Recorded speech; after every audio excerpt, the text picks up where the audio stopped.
സുരക്ഷിത മാലിന്യ സംസ്കരണത്തിന് സംസ്ഥാന സർക്കാർ വിവിധ പദ്ധതികളാണ് ആവിഷ്കരിച്ച് നടപ്പിലാക്കുന്നത്.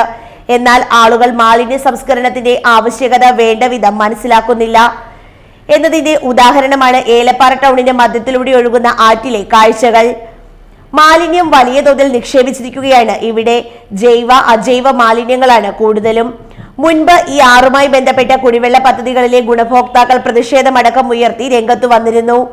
പഞ്ചായത്ത് ഈ വിഷയത്തിൽ നടപടി സ്വീകരിക്കുമെന്ന് അന്നും ഉറപ്പു നൽകി. എന്നാൽ ഇതെല്ലാം ഉറപ്പിൽ മാത്രം ഒതുങ്ങിയ കാഴ്ചയാണ് കാണുന്നത്. ഏലപ്പാറ ആറ്റിലേക്കുള്ള മാലിന്യ നിക്ഷേപം വർഷങ്ങളായി തുടരുന്നതാണ്. പഞ്ചായത്ത് മുൻപ് ആറിന്റെ വശങ്ങളിൽ കമ്പിവേലി സ്ഥാപിച്ചിരുന്നു. എന്നാൽ ഇതെല്ലാം മറികടന്നാണ് മാലിന്യം വ്യാപകമായി നിക്ഷേപിക്കുന്നത്. ഏലപ്പാറ വഴി ഒഴുകുന്ന തോടിന്റെ ഇരുവശങ്ങളിലും മാലിന്യ കൂമ്പാരം കൊണ്ട് നിറഞ്ഞിരിക്കുകയാണ്. ഈ വെള്ളമാണ് 3-ാം മൈലിലും 4-ാം മൈലിലും കുടിവെള്ളമായിട്ട് ഉപയോഗിക്കുന്നത്. ഇവിടുന്ന് ഉടന്ന എല്ലാ വേസ്റ്റുകളും കൊണ്ട് തള്ളുന്ന ഈ ഭാഗത്താണ്. ഇതുമൂലം ഉണ്ടാകുന്ന മാരക രോഗങ്ങൾ നമുക്ക് ഉൾക്കൊള്ളാൻ പറ്റാത്ത അവസ്ഥയിലേക്കാണ് നീങ്ങിക്കൊണ്ടിരിക്കുന്നത്. അധികൃതർ എത്രയും വേഗം ശ്രദ്ധ പതിപ്പിച്ച് ഇതിനൊരു നടപടി എടുക്കേണ്ടതാണ്. ഇത് മാത്രമല്ല, ഇതിനു മുമ്പും പലതവണ ഇതിനെക്കുറിച്ച് ആവർത്തിച്ച് പറഞ്ഞിട്ടുള്ളതാണ്. ഇതുവരെ ഒരു ചെറുവിരൽ പോലും അനക്കാൻ ആരും തയ്യാറായിട്ടില്ല. ഇനി അങ്ങനെ പോയി കഴിഞ്ഞാൽ ഇവിടെ ഉണ്ടാകുന്ന എന്തെങ്കിലും ഭവിഷ്യത്തിന് ഉത്തരം പറയേണ്ടത് അവരായിരിക്കും. അതുകൊണ്ട് ഒരിക്കൽ കൂടി ഒന്ന് ഓർമ്മിക്കുകയാണ്.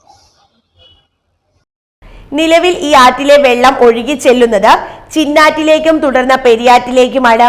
ഇവിടെയെല്ലാം ആറിനെ ആശ്രയിച്ചുള്ള കുടിവെള്ള പദ്ധതികളും ഉണ്ട്. കൂടാതെ ആറ് കടന്നുപോകുന്ന ഭാഗങ്ങളിൽ തീരത്ത് താമസിക്കുന്നവർ അലക്കുന്നതിനും കുളിക്കുന്നതിനും ഈ ജലം ഉപയോഗിക്കുന്നതുമാണ്. ഇവർക്കെല്ലാം രോഗഭീഷണിയാണ്. മാലിന്യ നിക്ഷേപം പഞ്ചായത്തിന്റെ നേതൃത്വത്തിൽ തടയിടാൻ അടിയന്തര നടപടി ഉണ്ടാകണമെന്ന ആവശ്യം ശക്തമാണ്.